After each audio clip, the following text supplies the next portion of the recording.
Hello neighbor, this is Curt with etrailer. Today we're going to take a look at this adjustable ball mount from Curt, and we're going to see how it works with our 2025 Ram 1500.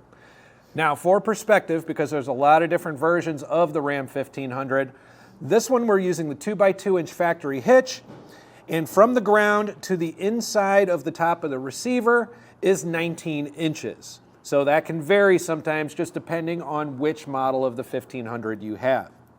So this ball mount is going to be a powder coated steel, so it's going to be extremely heavy duty and corrosion resistant. The two hitch balls that we have are chrome plated, so those also are going to be very corrosion resistant. We're going to have two different mounting options for our hitch ball. We have a 2-inch ball with a 10,000 pound towing capacity and a 1,000 pound tongue weight. And we got a 2 5/16 ball that gives us a 15,000 pound towing weight with a 1,500 pound towing capacity.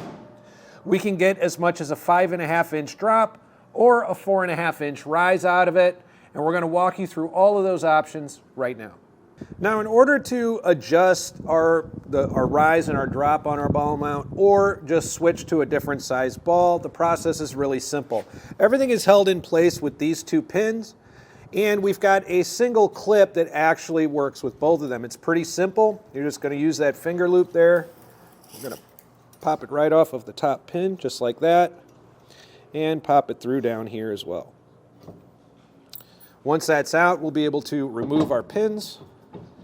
It's a good idea to lift it a little bit and take some of the weight off of it, because they do fit snug, and that's a good thing because this is actually, for an adjustable ball mount, relatively quiet compared to some of the other options that are out there. So with both pins removed, at this point we can remove it. We could flip it over. We've got all these different mounting holes here. These are center to center, 1.25 inches apart. So it offers us a lot of adjustability. But we're able to move it up and down from here or flip it over and completely switch the ball. And in order to get it back into place, again, you're going to have to lift a little bit, or in some cases press down to get those holes lined up, because the tolerance on these is very, very tight. And then in order to clip it back, we're going to loop it down around the bottom just like this and push it into position up here at the top. While we have it in this drop position with the larger of the hitch balls down on the bottom, let's take a minute to see what our absolute minimum ground clearance would be. And it's going to come to about 9.25 inches if we have it in this configuration.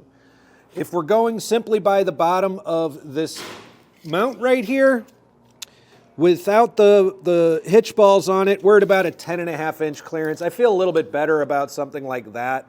There won't be probably too many times you need to have it dropped this much, but for when you do, you should have lighter tongue weight on it anyway if the coupler is that low to the ground, so I wouldn't really worry about any of that too much. But the other position we could put it in is the rise position, because we can get a 4.5 inch rise out of this as well. So in order to do that, we're going to take our standard 5/8 inch hitch pin. Now, this ball mount doesn't come with that hitch pin. So since you need to get one for it anyway, I would take the opportunity to actually purchase a locking hitch pin for 2x2 inch hitches. That way you can keep your ball mount secure and nobody's going to be making off with it. But we're just going to simply pull that. We're going to take it out. And while I have it out, I'll talk a little bit about the construction of it. Now, the shank of this goes back a considerable distance from our hitch pin hole. It's also made in this kind of I-beam shape. And what that allows it to do is to get a really good snug fit in here. I had mentioned before that the tolerances on this are pretty tight, so there's not a lot of rattling around compared to other adjustable ball mounts, and it's just going to make for a more quiet and comfortable ride. But if I turn the entire ball mount over, I can now have it in a rise position. Just in case we do have a trailer back there with a coupler that's a little higher, remember this ball mount with the 2 5/16 ball can carry up to 15,000 pounds. So it is possible that you can wind up with something with a coupler that's this high. But when you have it in this position on most adjustable ball mounts that we've tried with this kind of rise and drop, we haven't been able to use our tailgate when it's all the way in its highest position with the larger of the hitch balls on the top. However, we have discovered that with this Curt hitch, we actually end up with about an inch of clearance under here.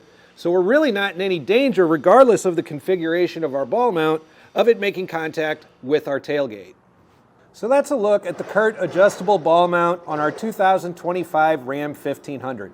And if after watching this video you decide that this is the ball mount for you, and you get it, you have the opportunity to use it a few times, please share with us what you think about it in the comments below. We'd love to share your experience with other neighbors so they can make the best decision for themselves. Once again, this is Curt with eTrailer. Thanks for stopping by.